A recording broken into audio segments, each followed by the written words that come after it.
اعزائي، مانشستر يونايتد وليفربول وارسنال ومانشستر سيتي وبرشلونه كلهم كسبوا في الماتش الافتتاحي ليهم في الدوري، وتشيلسي بيخسر وتوتنهام بيتعادل، وريال مدريد بيزعل كل جمهوره وبيتعادل مع ريال مايوركا، والهلال بيتوج بطلا بالسوبر السعودي على حساب النصر برباعيه في خلال 15 دقيقه بس. طبعا اسبوع كروي جميل جدا على معظم المشاهدين، ويعني كلنا استمتعنا بيه، فيعني خلينا نتكلم باستفاضه شويه على معظم ماتشات الفرق الكبيره اللي لعبت في خلال الاسبوع. فاحنا قبل ما نبتدي ما تنساش تعمل لايك، يعني عايزك دلوقتي حالا تكسر زر لايك في السريع، لو مش عامل اشتراك تعمل اشتراك حالا، مش هكيب بقى عليك فعل زر الجرس عشان خاطر يوصلك اي فيديو جديد. ويلا بينا. اليونايتد بيفتتح الدوري بفوز صعب جدا على فولهام بقياده اللاعب الجديد جوشوا زيركيزي. انا عارف ان الاسم صعب عليا وعليك، يعني حاجه مش عارف اقول ايه. بشكل عام اليونايتد كان افضل في معظم فترات الماتش، وكان ممكن يعني يخلص الماتش من الشوط الاولاني لولا سذاجه برونو فرنانديز في اللمسه الاخيره. برونو بيضيع انفرادين اسهل من بعض في الشوط الاولاني، كان ممكن ساعتها يريح الفريق من الضغوطات اللي شفناها عليه في الشوط الثاني، بس ده برونو فرنانديز يعني مش هنتكلم عليه كتير عشان خاطر جمهور اليونايتد بيزعل. المهم يعني اليونايتد بيكسب وبيحقق برضه المطلوب، ويعني برضه لازم نشيد ببعض اللاعبين اللي عملوا كده بدايه كويسه مع الفريق، زي النجم المغربي الدولي نصير مزراوي والواد زكريا، ده بدايه طبعا قويه جدا بالنسبه لاثنين لاعبين لسه جايين الفريق جداد. وطبعا كاسيميرو بيستعيد نسخه ريال مدريد وبيعمل ماتش قوي جدا، وبرضه هاري ماجواير بيعمل ماتش قوي جدا، لولا كان زمانهم خسرانين او حتى كمان متعادلين. وفي بعض علامات الاستفهام على راشفورد وبرونو فرنانديز، وكمان كره جريناتشو اللي ضاعت في اخر 10 ثواني. لك ان تتخيل ان الكره ديت لو كانت ضاعت والفريق كان متعادل كان ايه اللي هيحصل؟ الحمد لله ان الفريق كان كسبان، وكده كده يعني مع الوقت هتتنسي. الخلاصه يعني ان اليونايتد عامل المطلوب منه، بس هو فريق بشكل عام محتاج شغل كتير جدا، وده هيبان لك يعني مع معظم ماتشات الموسم. ليفربول بقياده محمد صلاح بيكسب ابزويتش تاون 2-0، وصلاح بيحطم رقم قياسي جديد، بيسجل في 8 افتتاحيه ليه في الدوري الانجليزي من ساعه ما وصل ليفربول، وحاليا صلاح في قائمه الاكثر 10 لاعبين تسجيلا للاهداف في تاريخ الدوري الانجليزي. يعني صلاح ظاهره مش هتتعوض تاني. صلاح بيسجل وبيصنع في اول ماتش، وبيظهر كمان بفورمه حلوه جدا مع الفريق. من وجهه نظري اداء ليفربول في الشوط الاولاني ما كانش افضل حاجه، بس يعني نزلوا الشوط الثاني شفنا ليفربول اللي احنا نعرفه، عملوا مهرجان في دفاعات ابوزيتش تاون، وكان يعني ممكن الماتش يخلص بنتيجه اكبر من كده. صلاح مضيع انفراد، وبرده نفس الوضع لويس دياز وكمان جوتا. صراحه برده حاجه تتحسب للفريق ان هو مازال بيعرف يصنع هجمات كتير اثناء الماتش، وفي نفس الوقت بيسجل. بس بصراحه عندي تعليق بسيط كده على الثلاثي اللي كانوا بيلعبوا في نص الملعب. يعني زي ما قلت قبل كده، فكره انك تلعب بالثلاثه زي ماكاليستير وسوبوزلاي وكمان جرافنبرغ ديت هتبقى كويسه بالنسبه للماتشات الصغيره، بس انما مع الفرق الكبيره هيبقى في تاثير واضح جدا بالنسبه للاعب الارتكاز. الثلاث لاعبين مش افضل حاجه في مركز الارتكاز، فلازم المدرب يلاقي حل للمشكله ديت في اسرع وقت. معلش يعني انت لما تقابل فريق زي السيتي او حتى ارسنال فانت هتعاني جدا لو ما معكش لاعب ارتكاز كويس. شفنا كده كام لقطه لابزيتش تاون، معلش يعني فريق لسه صاعد من الدرجه الاولى بيضرب خطوط ليفربول في كذا كوره، بس يعني اعتقد مع الوقت المدرب هيشوف لها حل. من وجهه نظري بدايه كويسه جدا لليفربول، ومعظم لاعبين الفريق داخلين الموسم بفورمه عاليه جدا، يعني بصراحه حاجه تتحسب لهم، كمان تتحسب للمدرب الجديد. الفيل بيطلع على اول سلمه ليه وبيعمل بدايه جميله جدا وبيكسب ويلفرهامبتون 2-0، وعندك ساكا بيسجل وبيصنع، وكيا هافرتز كمان بيسجل. فيعني ارسنال باين عليه كده ان هو واخد الموضوع جد بدري بدري. بص فريق ويلفرهامبتون فريق دايما رخم وبيلعب ماتشات رخمه على معظم الفرق الكبيره اللي في الدوري، بس يعني اداء ارسنال كان قوي جدا في معظم اوقات الماتش. الفريق بينزل بيفرض سيطرته عادي، نفس الموسم اللي فات بالظبط. بص ارسنال هو بتاع الموسم اللي فات بالظبط، نفس اللاعبين ونفس اسلوب اللعب بالظبط. طب تفتكر دي حاجه حلوه ولا حاجه وحشه من الاساس؟ من وجهه نظر انا هما الاثنين طبعا حاجه كويسه علشان خاطر موضوع الاستقرار والتفاهم والانسجام اللي بيحصل ما بين اللاعبين، وفي نفس الوقت مش حاجه حلوه خالص عشان خاطر الاعتماد كله بيكون على ساكا بس. ومعلش يعني مارتينيلي مش بجوده ساكا خالص، معظم قراراته اثناء الماتش بيبقى فيها غلطات كتيره جدا، والزاويه بتاعته ما بتشتغلش كتير زي ساكا، فدايما بيبقى في حمل كبير جدا على ساكا، ومفيش اي حد في الناحيه الثانيه خالص بنفس جودته. فمعلش يعني اكيد مش هتنافس السيتي بنفس اللاعبين بتاعت الموسم اللي فات، ومفيش معاه اي تطوير. لازم جناح سوبر بنفس كواليتي ساكا، وبرده كمان لازم مهاجم سوبر، يعني عشان خاطر بس اقدر انافس مانشستر سيتي. بس يعني من وجهه نظري بدايه كويسه جدا للفريق، وده يعني اللي كان متوقع منهم. فعلا خلينا نشوف بقيه الجولات مخبيه لنا ايه، وهل ارتيتا اصلا شايف ان عنده مشاكل في الفريق ولا لا، فده كله هيبان مع الجولات. مانشستر سيتي بيكسب تشيلسي 2-0 بفوز يعني متوقع وما فيهوش اي نقاش. السيتي فريق مرعب، فريق مرعب في جميع انحاء الملعب، ومرعب كمان في جميع مراحل اللعب. ومعلش يعني مش عايزين نسمع الواد كوكوريا ده تاني عشان خاطر ما نجيبلهوش زليطه. شفت عمك هالاند بيعمل ايه؟ هو صدر لك انتوا عارفين مش هينفع نتكلم. هالاند بيسجل في 3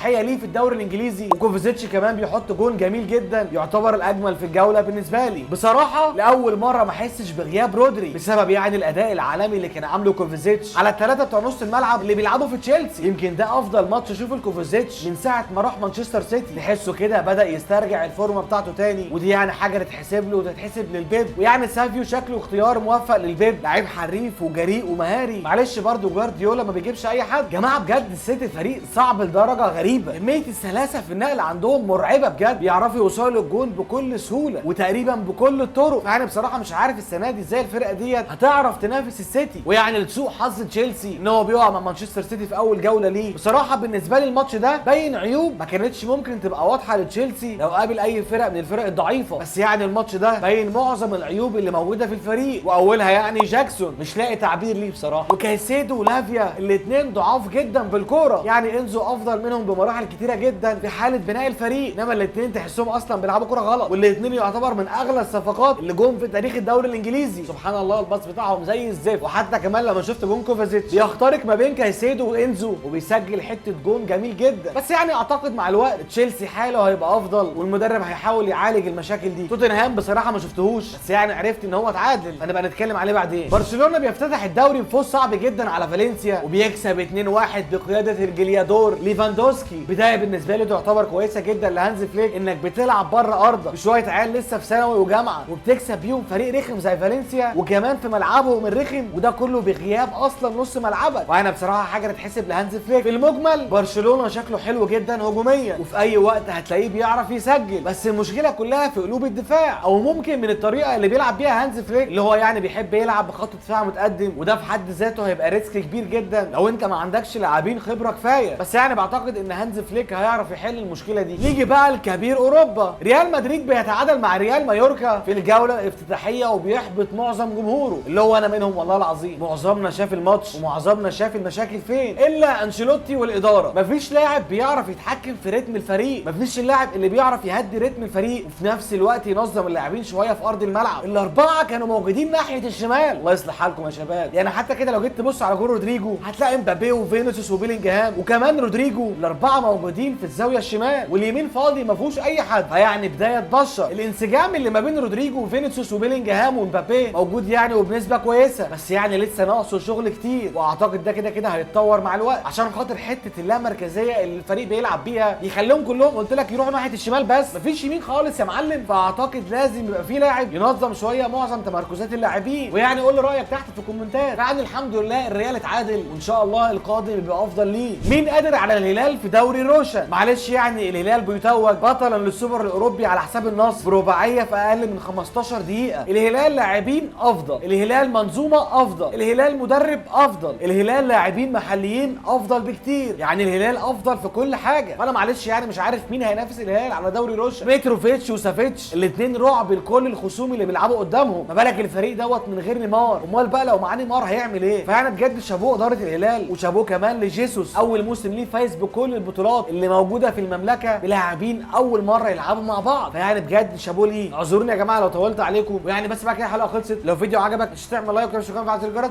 اشوفكم على خير فيديو جديد واشوفكم الحلقه الجايه. سلام عليكم.